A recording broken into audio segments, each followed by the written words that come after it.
Nosso amado Deus, nós estamos diante da Tua Palavra, nós estamos diante da oportunidade que temos do Senhor falar ao nosso coração. Deus, o Senhor fala por meio de muitas formas, muitas maneiras, mas nós sabemos que a Tua Palavra é a revelação especial para falar ao nosso coração. Por isso que não seja diferente nessa noite, que Teu Espírito fale conosco, pois oramos em nome de Jesus. Amém. Máscara. A máscara. Em algumas culturas, a máscara tem o poder de trazer o mundo dos deuses no mundo dos homens. É assim que algumas culturas fazem por meio dos seus ritos e religiões. Há nas histórias em quadrinhos a ideia de que a máscara, ela traz para o homem o poder da esperança. Quando o super-herói, na sua identidade secreta, ele traz consigo a justiça para o seu povo. A máscara é o símbolo de esperança. Na medicina, a máscara ela tem o poder de salvar vidas. E pergunte para um médico quando alguém usa uma máscara diante de pessoas que têm doenças infecciosas. Atualmente, a máscara tem sido mais conhecida com o poder de assustar.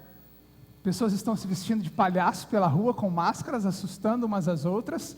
Isso começou nos Estados Unidos, aconteceu na Holanda, Campinas, e há quem diga que viu palhaço em Tupã essa semana, assustando as pessoas. No entanto, existe um aspecto da máscara que vai além da cultura, da medicina ou de uma brincadeira de mau gosto. Existe um aspecto da máscara que vai além das histórias em quadrinhos. Esse aspecto da máscara é o seu poder da ilusão. Poder da ilusão. A máscara, ela tem o poder de apresentar uma realidade falsa diante daquela que é a verdadeira. A máscara tem o poder de exaltar a mentira no lugar da verdade.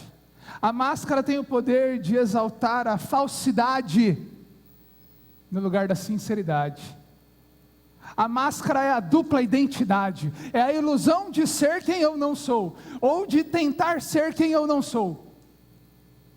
A máscara é a origem da hipocrisia. O hipócriten era o ator na Grécia Antiga que vestia a sua máscara e começava então o seu teatro. A máscara é quando você e eu estamos diante da adoração do Deus vivo e nós nos escondemos atrás de templos. Templo, espaço físico, em que eu busco a Deus no espaço físico, mas na minha vida parece que Ele não existe.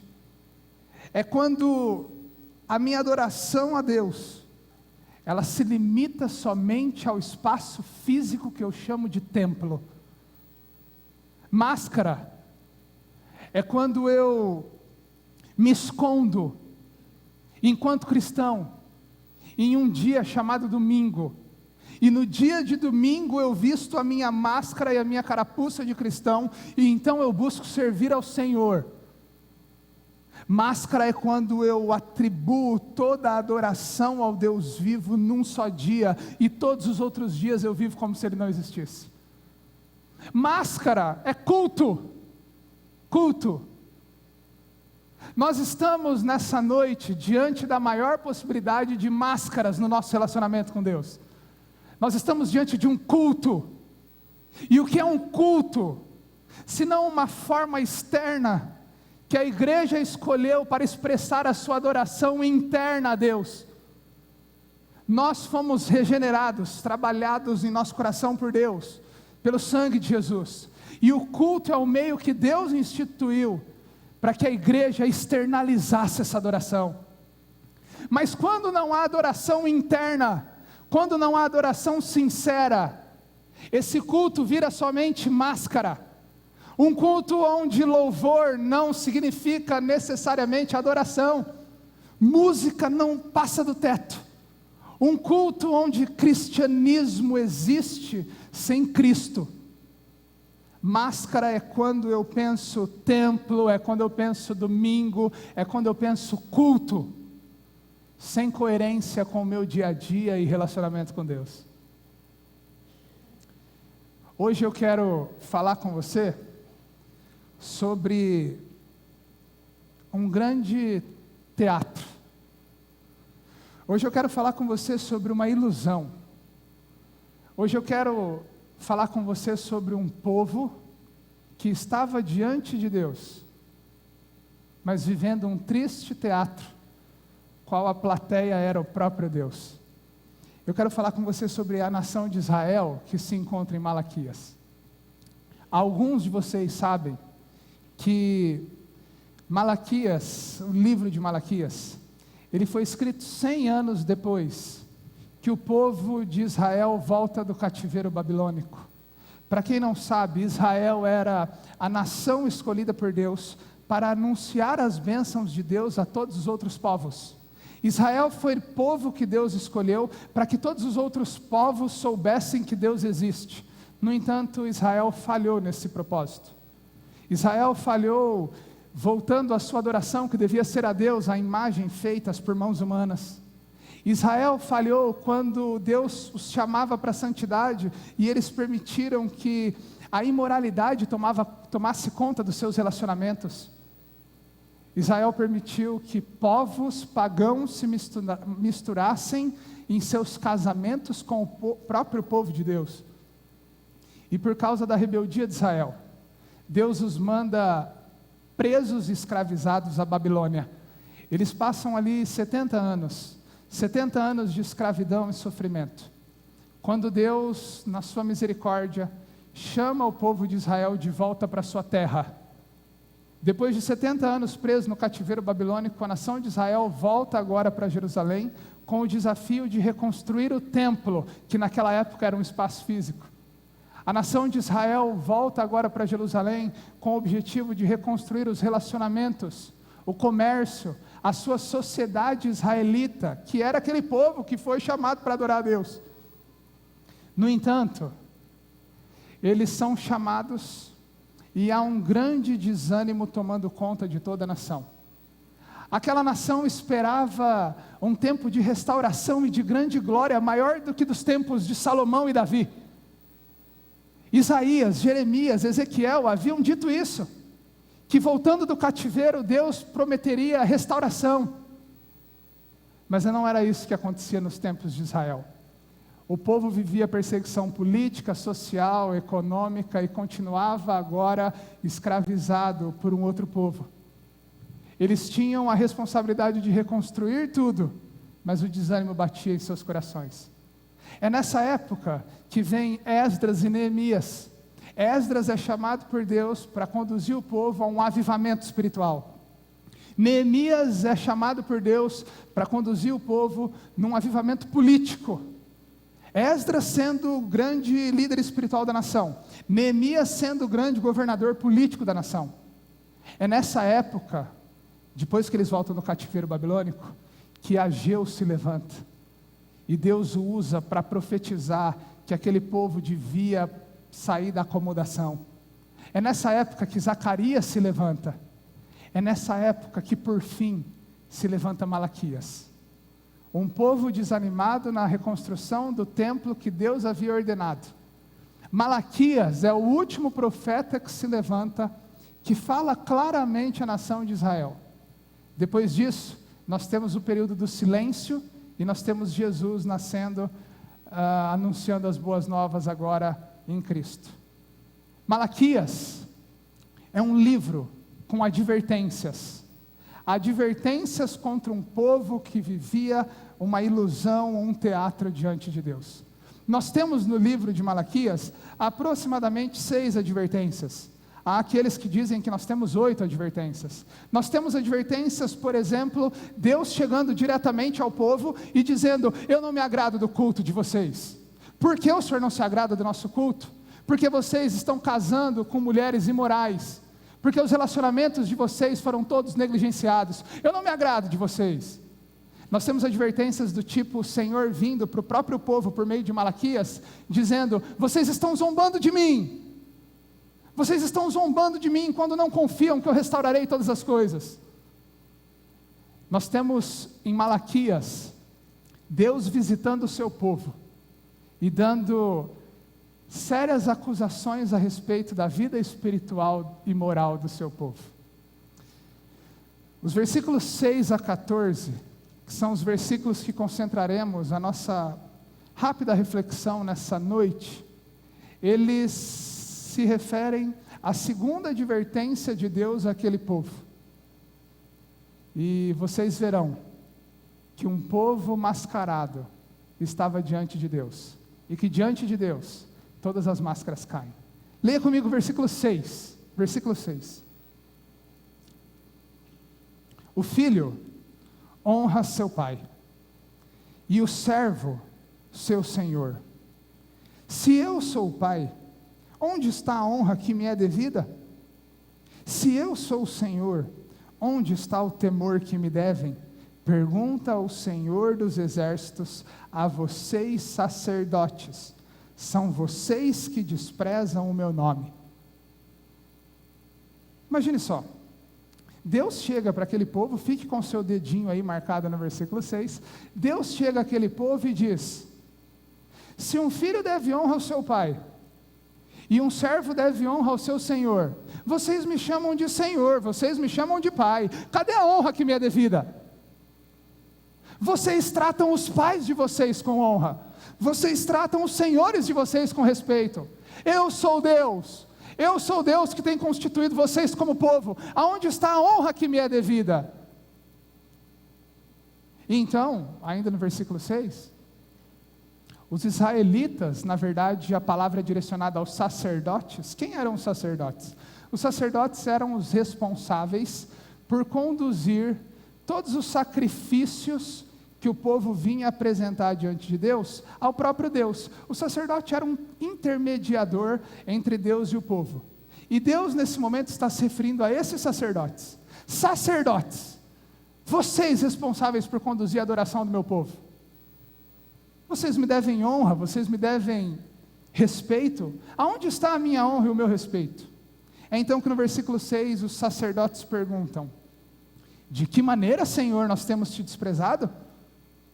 Calma aí, Deus, o Senhor disse que eu não te honro, que eu não te respeito, mas de que maneira isso tem acontecido? Versículo 7. Trazendo comida impura ao meu altar. Vocês têm me desonrado, vocês não têm me respeitado, quando vocês trazem comida impura ao meu altar. O que significava trazer comida ao altar? Gente, o culto no Antigo Testamento, ele não era muito parecido com o que nós temos hoje aqui, não. Tem gente que acha que o culto no Antigo Testamento era um grupo de pessoas que se reunia, cantava, tinha a exposição da lei. Isso tinha também. Mas mais do que tudo isso, quando isso não existia no culto, uma coisa não podia deixar de existir: eram os sacrifícios. O que eram os sacrifícios? Os sacrifícios eram um dever de todo o povo. Todo o povo tinha o dever de vir diante do templo e trazer uma ovelha, um bode, um cabrito, um novilho, em perfeito estado, é o que diz Deuteronômio capítulo 15, versículo 21, e apresentar a Deus em sacrifício. Aquele animal deveria morrer simbolizando o pecado do próprio ser humano. Aqueles homens deviam constantemente trazer diante do altar um animal, para que aquele animal em perfeito estado morresse. O animal devia ser perfeito, devia ser o melhor, porque aquele povo precisava entender que um animal, o pecado de alguém, só podia ser pago por alguém em perfeitas condições. Aquele povo precisava entender que pecado gerava morte. Aquele povo precisava entender que pecado gerava sacrifício. Por isso todo israelita deveria apresentar sacrifícios de animais a Deus. E os sacerdotes eram os responsáveis por receberem esses sacrifícios. E então Deus fala: sabe como vocês me desonram? Com o culto de vocês. Nessa matança de animais que eu exijo, vocês estão trazendo animais imundos. E aí, gente, para nossa surpresa, no versículo 7, o povo ainda bate o pé contra Deus, e diz assim, na verdade é Deus aqui dizendo que o povo diz: e mesmo assim vocês ainda perguntam, de que maneira te desonramos? Aquele povo trazia sacrifícios impuros, e eles eram incapazes de reconhecer o seu erro, e mesmo diante de Deus anunciando aquilo, eles continuavam insensíveis ao seu pecado. É assim que acontece às vezes conosco. Muitas vezes a máscara, com o tempo, ela se torna parte do nosso próprio rosto, e nós começamos a acreditar nas mentiras que vivemos diante dos outros. Aquilo não é a verdade sobre nós, mas nós acreditamos tanto naquilo e vivemos tanto uma mentira, que aquilo passa a fazer parte da nossa vida. Aqueles homens, completamente conscientes da lei do Senhor, de que o sacrifício deveria ser perfeito, eles estavam entregando sacrifícios imundos diante do altar do Senhor. É como aquela mulher que está sentada no seu apartamento, e ela vê lá na outra varanda da janela da sua casa, uma moça pendurando toalhas no varal. Toalhas no varal, que ela chama o seu marido e diz: amor, olha aquela moça pendurando toalhas no varal. Aquelas toalhas estão imundas, e ela está pendurando toalhas depois de lavar no varal. É quando então o seu marido se levanta e passa um paninho com veja no vidro da sua casa. E ela percebe que o que está sujo não é a roupa da mulher da frente, e é o vidro da sua própria casa. Assim somos nós às vezes com máscaras. Nós vivemos um cristianismo fajuto, falso, e acreditamos estar vivendo para a glória de Deus. É assim que era a nação de Israel. No versículo 8, Deus especificará o problema deles. Deus vai provar para eles por que o culto deles não é aceitável. Deus diz assim para o seu povo, para os sacerdotes: na hora de trazerem animais cegos para sacrificar, vocês não veem mal algum. Quando alguém vem lá com animalzinho defeituoso, vocês nem reparam, vocês fazem vista grossa. Na hora de trazerem animais aleijados e doentes como oferta, também vocês não veem mal algum. Vocês estão ignorando o sagrado. Vocês estão desprezando aquilo que eu fiz por lei, por rigidez, para ensinar o meu povo sobre pecado. Vocês estão negligenciando isso. Aí sabe o que Deus diz para eles? Tentem oferecer esses animais que vocês estão me oferecendo de presente ao governador. Vai lá para a autoridade que há entre vocês e oferece esse estilo de sacrifício para o governador. Será que ele vai atender vocês? E a resposta é não. Não, ele não vai nos atender. Claro que ele não vai nos atender. Faz do jeito que você está fazendo para Deus lá para o governador. Pergunta ao Senhor dos Exércitos. Versículo 9. Olha só o que Deus vai dizer para esses sacerdotes. E agora, sacerdotes, tentem apaziguar Deus para que Ele tenha compaixão de nós. Será que com esse tipo de culto que você está oferecendo a Deus, Ele vai te atender? Pergunta ao Senhor, Deus de todos os exércitos, de todos os governos, o Rei dos reis, o Senhor dos senhores. Olha o versículo 10. Deus olha para os sacerdotes e continua. Ele diz: se um de vocês fechasse as portas do templo, assim ao menos não acenderiam o fogo do meu altar inutilmente. O que Deus está dizendo para Israel é o seguinte: Israel, do jeito que você se apresenta para mim, é melhor fechar as portas e ir embora, Israel. Para oferecer esse tipo de culto para mim, seria melhor terem ficado na sua casa e não apresentarem esses tipos de animais. Seria melhor terem fechado as portas do templo. Aí olha o que Deus diz, versículo 10 ainda. Não tenho prazer em vocês. Eu não tenho prazer em vocês.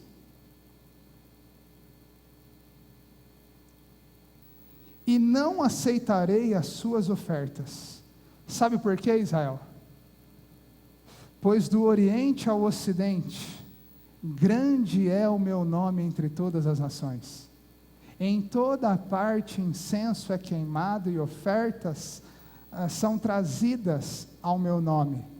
Porque grande é o meu nome entre as nações, diz o Senhor dos Exércitos. O que Deus está dizendo para Israel é o seguinte, quando diz grande é o meu nome, e sacrifícios são trazidos, nós precisamos entender que o verbo hebraico, ele não tem presente, nem passado, nem futuro, e ele é muito fruto de interpretações e colocações gramaticais do próprio autor.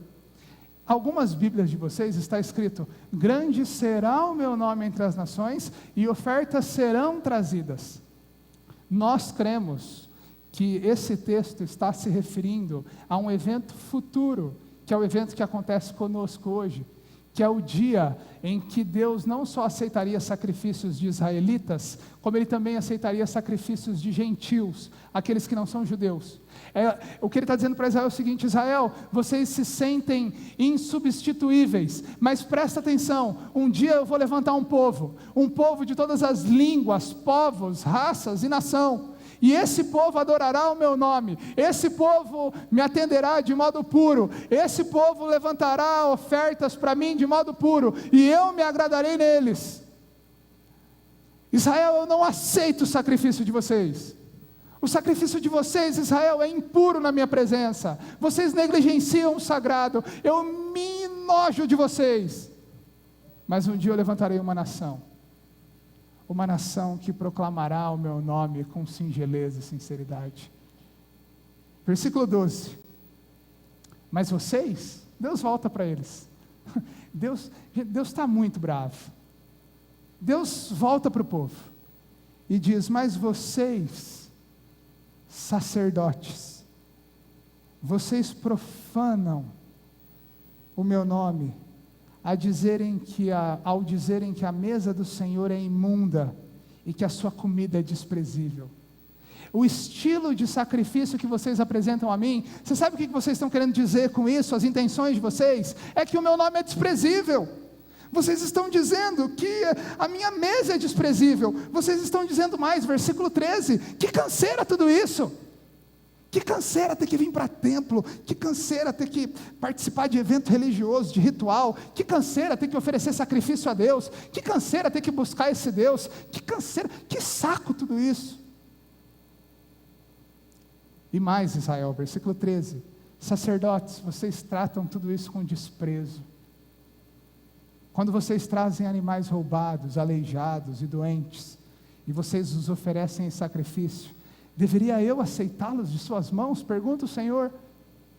Olha só o que diz o versículo 14, maldito seja o enganador, que tendo no rebanho um macho sem defeito, promete oferecê-lo e depois sacrifica para mim um animal defeituoso. Maldito é aquele que vem com máscaras para cima de mim, que vem mostrando, trazer a sua melhor oferta, mas na hora H ele muda e me oferece uma ilusão. Malditos são vocês, sacerdotes, que fazem do culto um elemento mascarado nas suas vidas. Vocês que transmitem uma ilusão, mas não vivem assim. Malditos são vocês. Diz quem? O Senhor dos Exércitos. Pois eu sou um grande rei, e o meu nome é temido entre as nações. A pergunta que eu me faço é: como eu posso pensar tudo isso para a minha vida? Se templo sou eu, se todo dia é dia,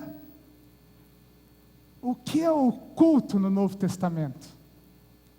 E eu preciso olhar com você rapidamente para Romanos capítulo 12. Romanos capítulo 12. Versículo 1 e 2.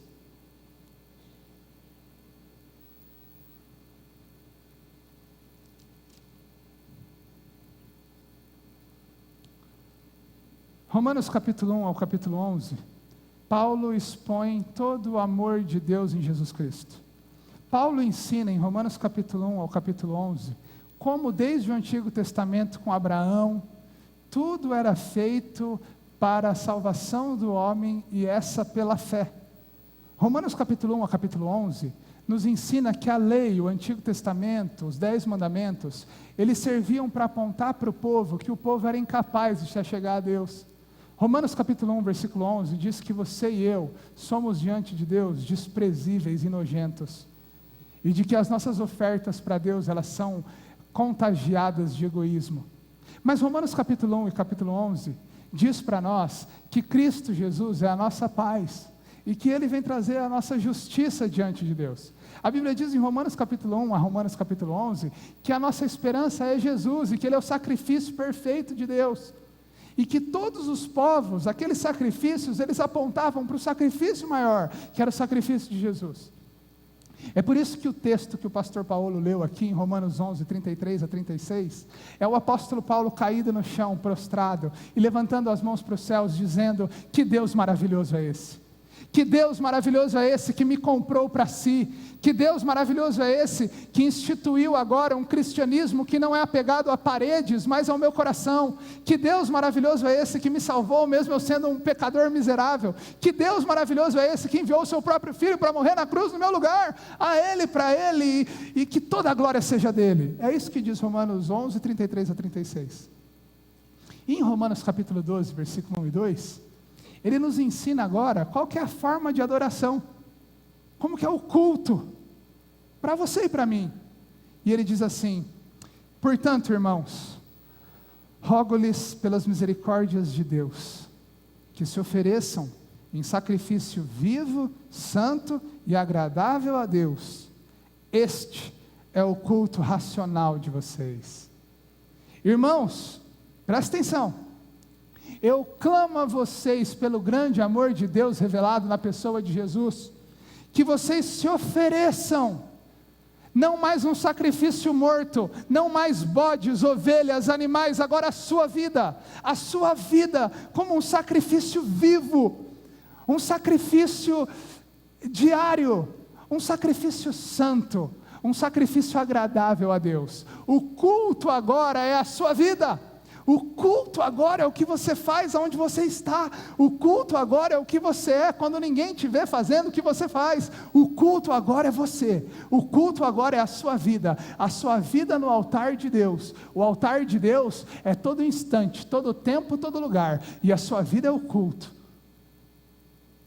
Aí ele diz: não se amoldem ao padrão deste mundo, não permita que a natureza pecaminosa de vocês fale mais alto, mas transformem-se pela renovação da mente de vocês, para que vocês sejam capazes de experimentar e comprovar a boa, agradável e perfeita vontade de Deus.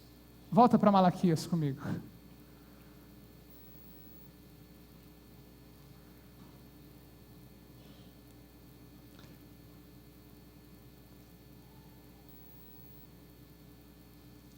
Igreja Batista de Tupã,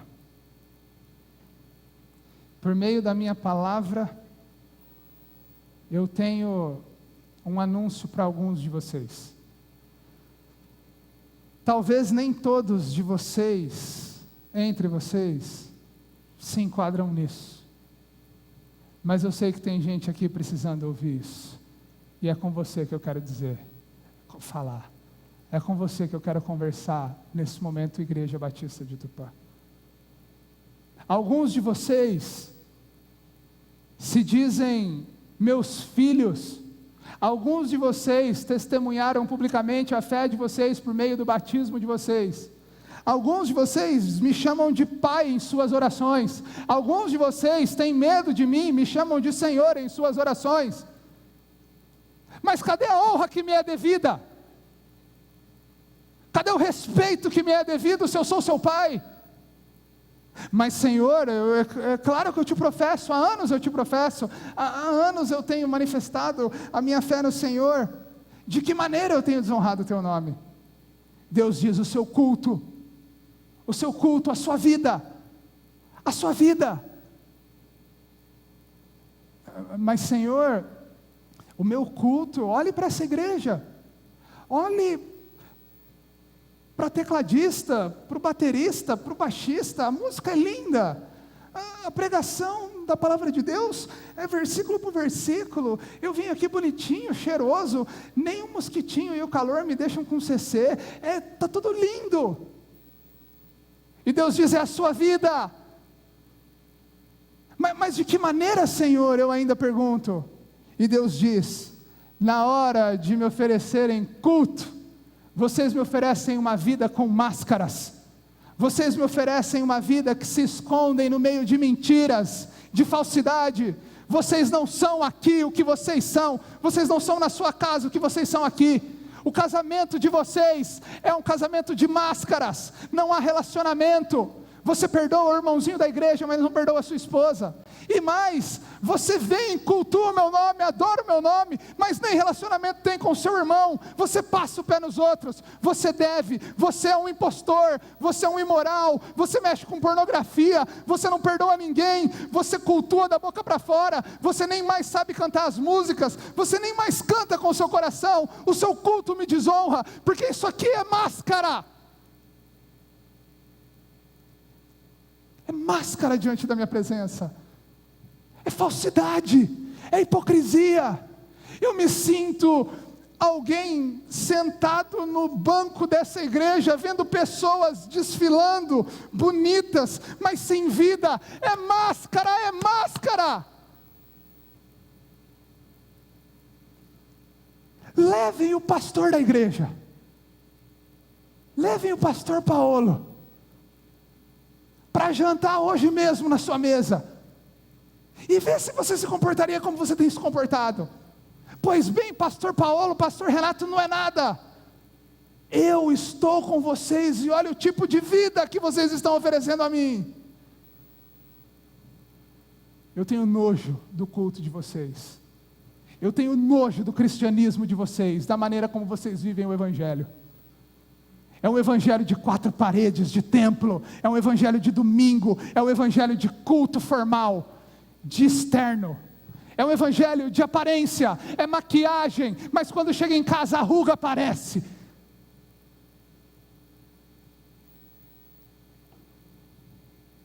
máscaras que cercam a minha e a sua vida, máscaras que contradizem-nos a respeito da fé que professamos, máscaras de um culto de domingo à noite, ou à tarde, que iludem as pessoas que estão à nossa volta, com um cristianismo sem Cristo, com música sem louvor, com música sem adoração. Nessa noite, você e eu precisamos nos voltar para o amor de Deus. Você e eu precisamos nos atentar para a primeira e mais importante advertência de Deus para com Israel, sobre todas as outras. Olhe comigo o versículo 2 do capítulo 1. Deus olha para eles e diz assim: meu povo, eu sempre os amei.